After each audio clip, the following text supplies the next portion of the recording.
What's up? What's good? Matt Clark here at the new Matt Clark. How are each and every one of you doing on this amazing Tuesday?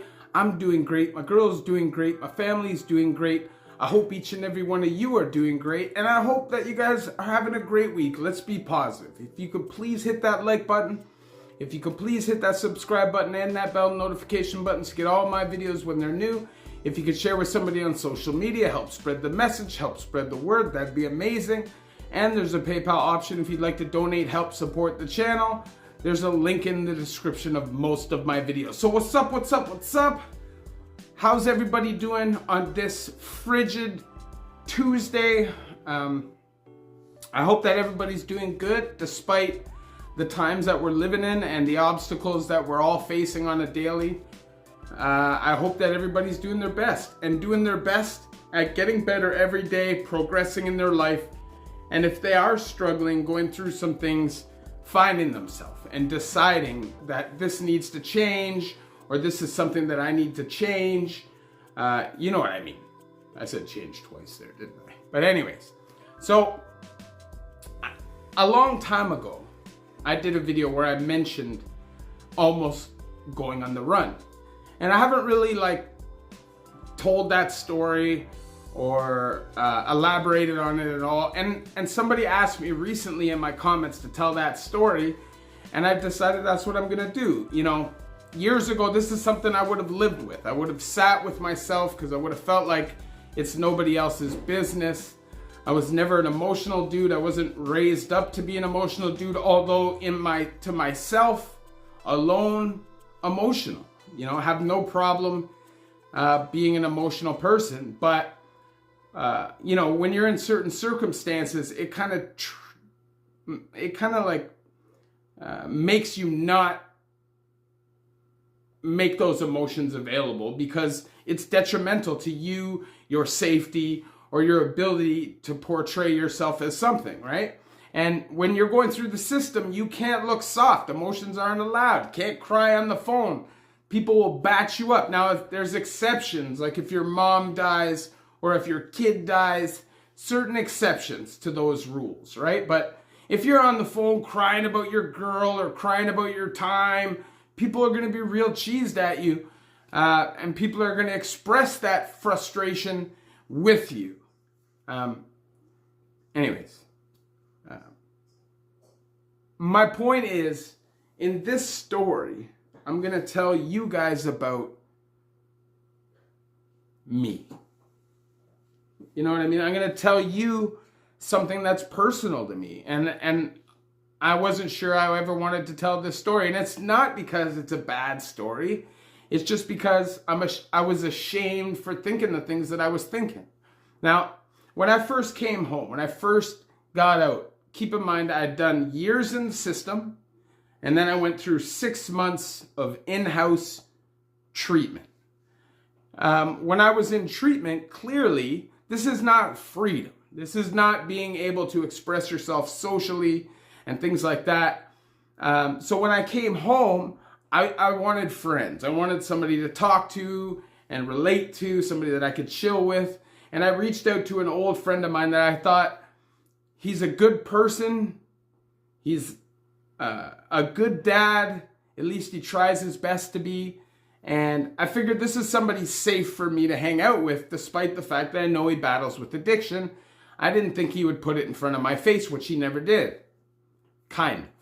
But anyways, I was hanging out with this dude because his kids, you know, I've known since they were little. Like, we have a real family relationship. And I decided, seemingly unrelated decision, that I was going to allow myself to see these people. And if anything was bad, if I saw anything bad, I would separate myself from the situation before it got out of hand. So I went over there a couple times. It was fine. Saw nothing. Didn't even realize anything was going on, except the fact that I knew he was battling opioid addiction. Now, keep in mind, I'm on parole. So even being around heroin or being around people doing heroin is a no-no and can get you a violation. And despite that, I took the risk, put my freedom on the line because of loyalty. I felt like these people were like family to me, and I needed to be loyal to them because they were nothing but that to me. So after a couple times hanging out, he started getting a little bit more loose. And, despite the fact that he never actually did any drugs in front of me, there was one day specifically where he told me he was going to do what he was doing. And I remember I was upstairs in his townhouse and I was standing in the hallway and I was thinking, like, should I just walk in there and just do a little tiny bit, like, I'll be all right. I'll be able to manage. Despite the fact that I just went through all this treatment and everything, my mind was already trying to convince me that it was okay for me to fuck my life up and throw everything away that I just worked for. And believe me, I worked for it, because when I came in the system, I was angry, I was fighting, and it was unlikely that I was ever going to get a parole.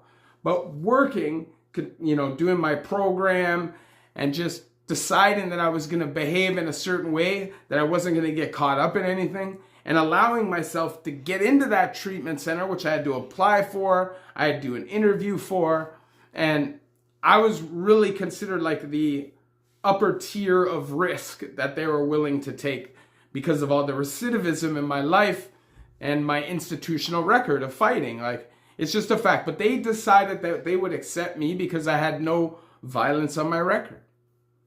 So I went there, and after just one time of being in the vicinity, I was already trying to convince myself to do it. Now, this thought lingered with me. It did, and I'd be lying if I said it didn't. And I was at a place in my life where I wasn't prepared to open up emotionally to the people around me, whether my family or my girl. And it created problems. Me being dishonest about my life created problems. So there was a day where I was gone. I was gone. I convinced myself, I'm out of here. I'm going to go get messed up and I'm going to see where that takes me. Well, being on parole, being in a relationship with somebody in recovery, it's impossible. If I go one time to use, I got to go on the run. And I had convinced myself that this was okay. And I'm telling you, I was on the bus. I was on the bus. And I was lying to the people who I love the most. And I was acting crazy, And despite the fact that I said I was going to Canadian Tire and I was doing this and that, she knew I was being dishonest. She knew, her intuition told her I was being dishonest. And I held that lie. I held it. I wasn't a perfect person when I first came out of recovery. I still had a lot of growing to do. I just came out of the system, I was still caught up in that subculture. I was still caught up in that mindset, despite the fact that I had went through treatment. But treatment to me was prison. I was there with 11 guys that had done pen time. And that's prison. I couldn't go home. I couldn't use the phone when I wanted to. Prison. So you have the same mindset. You have the same protective barriers and the same institutional values that don't allow you to be vulnerable. And I had a hard time with that. It took me a long time to get a grip with myself emotionally and allow myself to not only be vulnerable in my relationship, be vulnerable with my family, and just allow myself to just be honest. To be honest. I had a real hard time not only being honest with myself, but just being honest. And for no reason. I had all these pent-up emotions for no reason. I had people around me who loved me and supported me and believed in me and the path that I was on. And believe me, I had some lucky steps when I came home. Like, I came out of recovery, went right basically into work, into a pretty good opportunity. So I had no real reason to run. But the addict in me and the criminal in me literally was trying to convince me to throw everything away for a couple nights of fun. Because that's all it would be. A couple nights of fun followed by months of being on the run, being, an afterthought to your family, losing any chance of a relationship with somebody that you truly love. For what?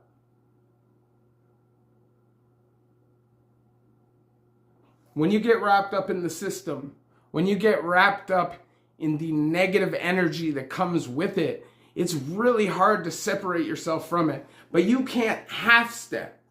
Just like you can't half step in the streets. It has to be 100% commitment.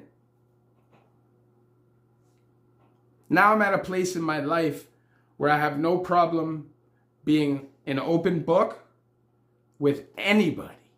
Clearly, because I do the channel. I have no problem talking about my emotions, expressing my emotions if I have to.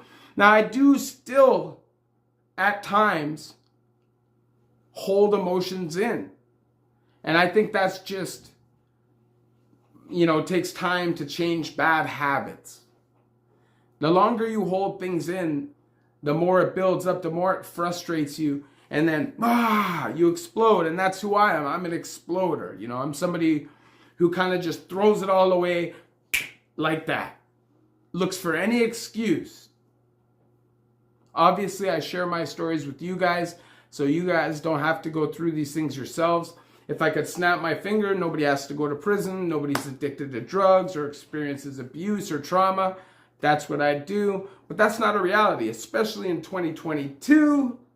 We know that life is difficult for people, And when life is tough, it can make you act out. It can make your mental health act up. It can make you do crazy things to get what you need. And can you blame people? It's survival of the fittest in this world. And if there's no way for you to provide for yourself, what are you going to do? Right? At least that's how you look at it when you're in that mindset. Now, I'm at a great point in my life. I'm at a point in my life where I have built myself up way more than I ever had in the past. I have a strong support system behind me of people who love me and believe in me and actually believe me this time. I was that person that everybody had told their friends. Everybody had knew me. I was just a story, a legend in my own mind. And it got to the point where it was like listening to old football stories. Like, who cares? Who cares about what you did back then in front of who? Who cares how crazy you were when you were 19 years old? None of that means anything. The only thing that means anything is what you can do for yourself for the rest of your life. And if you have kids, if you have a wife or a girlfriend or whatever it is that you're doing, provide yourself with the best experience possible instead of living through trauma, torture, and pain. Because when you go to prison and you do drugs, that's all you live through. It's all you live through. Whether it's seeing people dying in jail through violence, seeing people dying in the streets through overdose, or just watching people burn themselves out friend by friend by friend, and just losing all hope. And then it gets to a point where your mind changes. And it's really hard to get it back. And things like what happened to me just kind of become a reality. Your mind takes over sometimes, and it takes a miraculous effort, a Herculean effort, to just not do something that most people would think is simple. Your mind just doesn't work that way. And maybe over years and years and years of recovery and living a normal life, maybe it will conform. Your brain will go back to normal. Your we'll reconnect. But you never know. And I'll just say this. I think about that and how close I was to throwing away something amazing. And for nothing.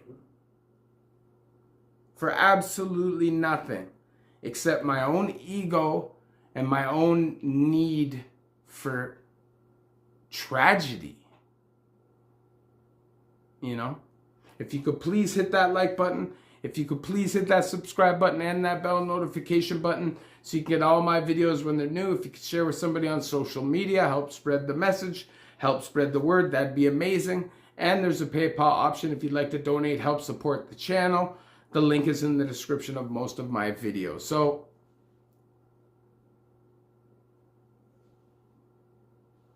there's no perfection. There's never going to be a point where life is easy. There's never going to be a point where life is fun every day. That's not reality. And when you live in that criminal and addiction mindset, you believe it is. Because every day that's what it is to you.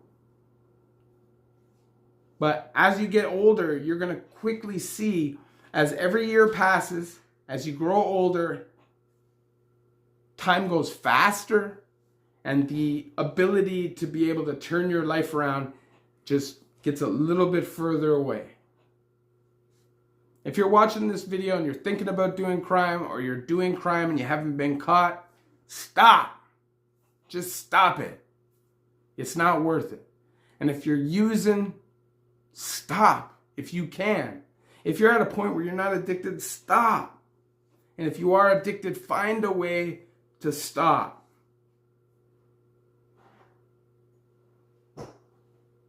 I'm still in harm reduction myself.